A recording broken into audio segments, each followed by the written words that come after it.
Hello, আসসালামু আলাইকুম। আমি ওয়ার্ল্ড ট্রাভেল থেকে আজিজ বলছি।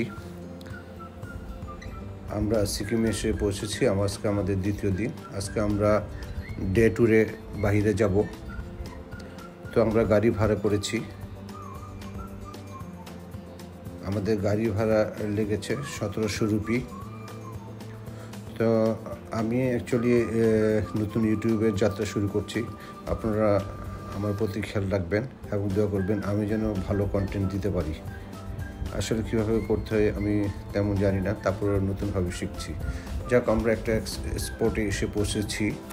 স্পটটির নাম গানেশটক এবং পাশে সিকিম হিমালয়ান জুলজিক্যাল পার্ক।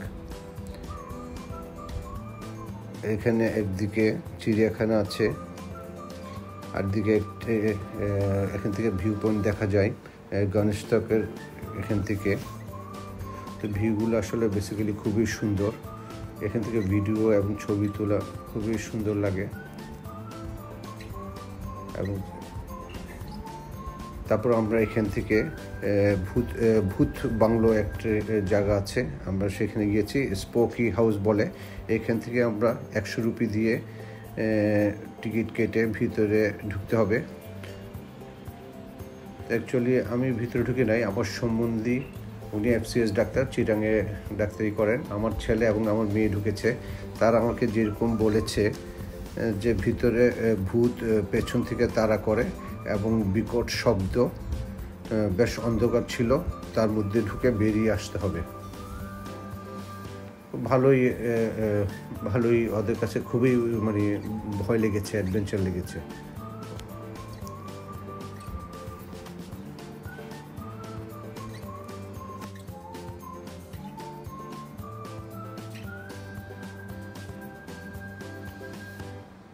তো আমাদেরকে টোটাল 7 থেকে 8টে স্পট ঘুরে দেখাবে।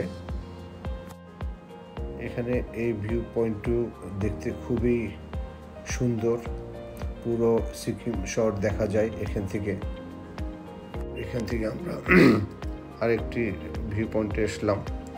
এটার নাম হলো আপনার প্ল্যান্ট কনজারভেটরি। এখানে আমরা বিভিন্ন পাহাড়ি গাছ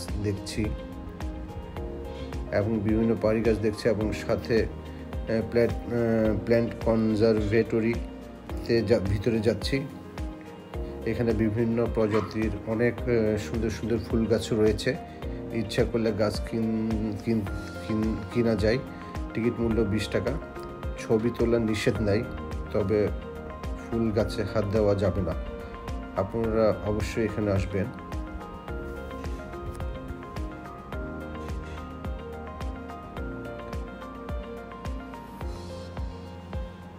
এখানে আমার ওয়াইফের ছবি তুলছি আমি।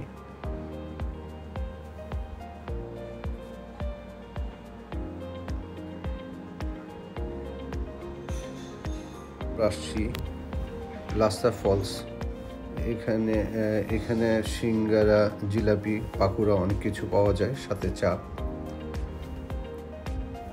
এখানে আপনার অনেকগুলো পতাকা আছে।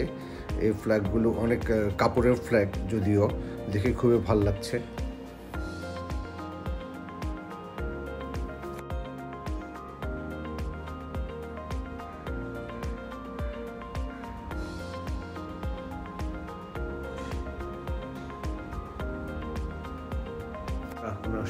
Tashi view point. নিচে অবশ্য আর্মিদের ক্যাম্প আছে। অনেক সুন্দর জায়গা, দেখে মনটা ভরে যাচ্ছে। কেনাকাটার জন্য অনেক জিনিস পাওয়া যায়। ভিউগুলো খুব সুন্দর।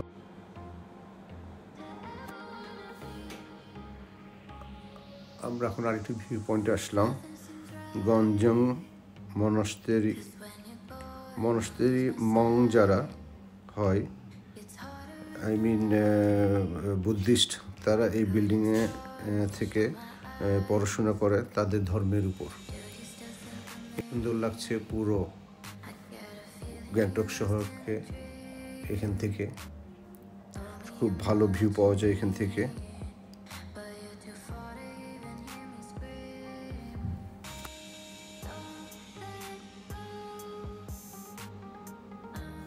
আমরা ওখান থেকে আরেকটি জায়গায় আসলাম, এটাও খুব সুন্দর জায়গা।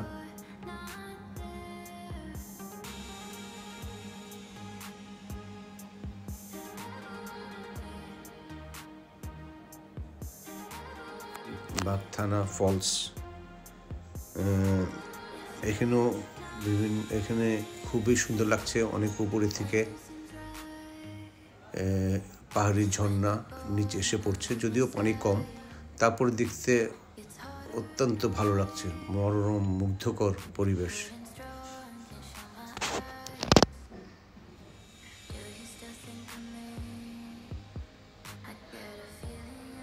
সেলস এম্পোরিয়াম,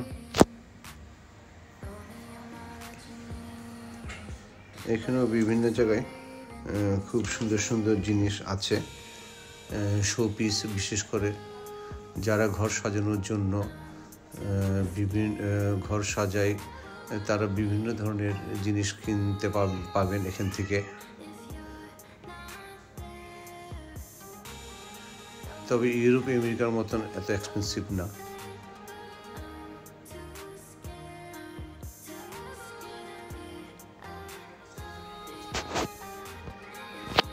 আমরা এখন আসছি গ্যাংটক রূপওয়ে, এটা খুবই একটা অ্যাডভেঞ্চার জায়গা আসছি আমরা। এখান থেকে এখন কেবল কারে করে এক জায়গা থেকে আরেক জায়গায় যাব, খুব ভয় লাগছে আমার।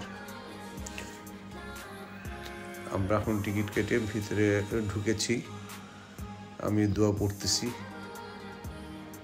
আমার খুব টেনশন লাগতেছে এবং টেনশন লাগার পরও ভিডিও করছি ভয়ে ভয়ে।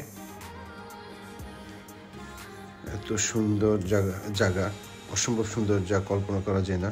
প্রত্যেক জায়গায় প্রত্যেকটি ভিউ এখানে সুন্দর, অসম্ভব সুন্দর। এবং আমরা ওটা শেষ করে আস্তে আস্তে নামছি।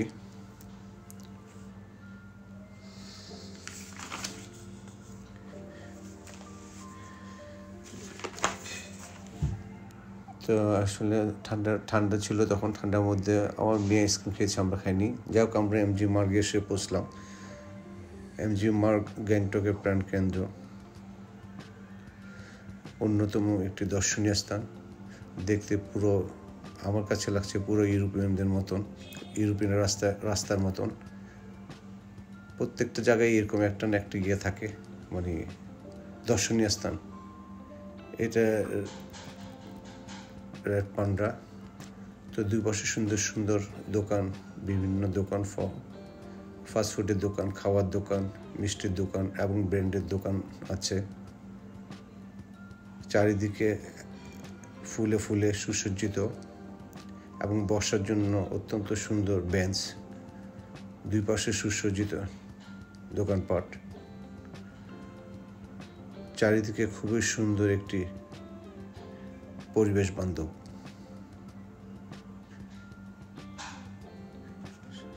এমজি মার্গের শেষ দিকে মুসলিম হোটেল আছে, সেখানে যে আপনারা খেতে পারেন। তো আমরা যাক মোটামুটি আজকে সারাদিনেই ঘুরলাম এমজি মার্গে। এখানে সোয়েটার দেখছি আমরা, শাল মেয়ের জন্য। আজকে অনেক ঘোরা হলো আমাদের। আমরা হোটেলে এসে বসছি। আজ এই পর্যন্তই। খোদাহাফেজ।